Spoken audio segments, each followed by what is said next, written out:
প্রথম কমেন্টে যদি যেতে চাই, পথহারা পথিক তুষার তিনি কমেন্ট করেছেন, এবারের বিপিএল নিয়ে অনেক কথা হচ্ছে, বিপিএলকে জমকালো করতে অনেক উদ্যোগও নেওয়া হচ্ছে, কিন্তু তার মাঝে শঙ্কা হচ্ছে বিপিএল সেরা অধিনায়ক মাশরাফি, অলরাউন্ডার সাকিব এবার বিপিএলে খেলতে পারবে তো বিসিবির কাছে, এটাই জানতে চাই সমর্থক হিসেবে। খুব কঠিন প্রশ্ন, বিপিএলের আর একটা দুইটা দিন বাকি আছে।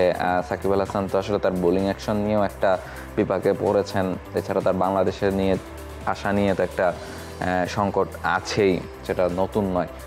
ফলে সব মিলে সাকিব আল হাসান যে এবারে বিপিএলটা খেলছেন না সেটা তো একরকম নিশ্চিতই বলা যায়। তবে মাশরাফির ক্ষেত্রে ব্যাপারটা একটু আলাদা। মাশরাফি এই মুহূর্তে বাংলাদেশেই আছেন, তিনি সিলেট দলেও আছেন, তবে তিনি খেলবেন বলে আমার এখন পর্যন্ত মনে হচ্ছে না। তবে দলটার মেন্টর হিসেবে বা দলটার অ্যাডভাইজার হিসেবে তিনি দলে নেওয়া হলো সিলেটের দলে, তখন সিলেটের মালিককে প্রশ্ন করা হয়েছিল যে মাশরাফি বা বয়স বিবেচনায় বা তিনি খেলায় নাই, প্র্যাকটিসে নাই কেন, তখন তিনিও বলেছিলেন যে দলের সাথে দলের মেন্টর হিসেবে আসলে মাশরাফিকে আমাদের রাখার চিন্তা ভাবনা আছে। সো মানে অনেকটা মানে আমার মনে হয় 80 কি 90% আসলে নিশ্চয়তা তো এটাই যে সাকিব এবং মাশরাফিকে এবারের বিপিএলে দেখা যাচ্ছে না।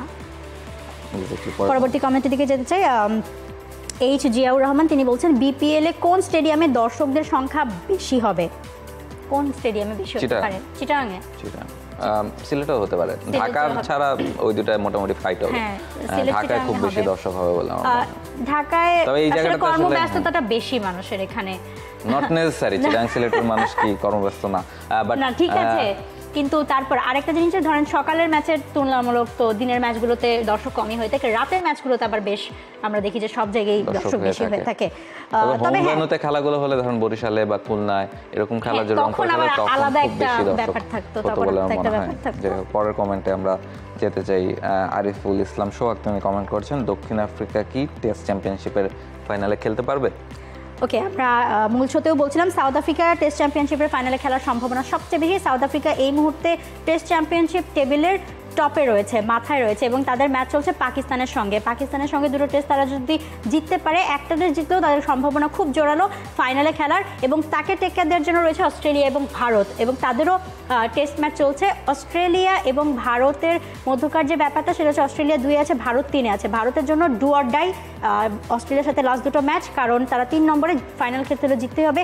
অস্ট্রেলিয়ার একটা সুযোগ রয়েছে, অস্ট্রেলিয়ার আরও একটা টেস্ট সিরিজ বাকি রয়েছে শ্রীলঙ্কার সঙ্গে।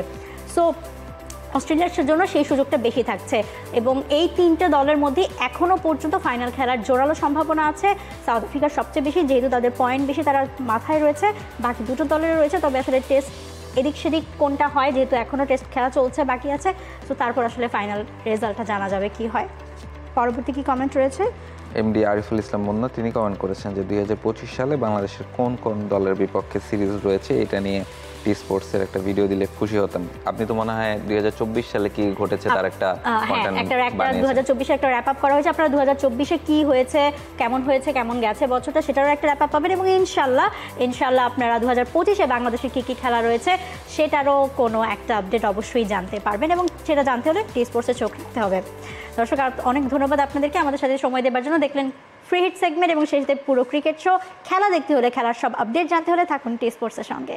বাংলাদেশ প্রিমিয়ার লিগ 2025, 7টি দলের জমজমাট লড়াইয়ে মাতবে পুরো দেশ।